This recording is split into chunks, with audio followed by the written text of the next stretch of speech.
ሆነን ሁለት አባለ ስንኩል ማን ይቀበለናል አልኩት እንግዲህ ማንም ቢሆን እንደዚህ ደም እየፈሰሰ እንደዚህ ምድሩ ሁሉ ጨልሞብኝ ነገ ወደ የተሻለ ህይወት አገኛለሁ ብዬ ነገ ወደ ጥሩ ቦታ ደርሳለሁ ብዬ አሰብኩት ልጅ በቃ በጨረሻው እንደዚህ ሲያመር እንደዚህ ሲሆን በጣም ከፋኝ።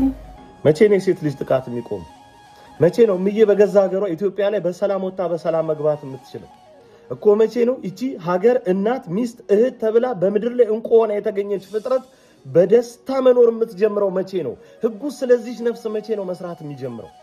ለነገሩ ዋናው ደፋሪ መንግስት መሆኑን በግልጽ ተመለከተ።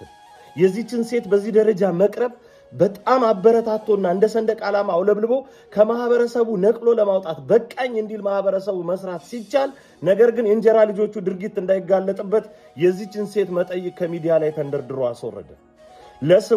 ለስሙ እናቴ ህልም አየችልኝ ብሎ ሀገር የሚመራ መሪ ያለባት ሀገር ናት።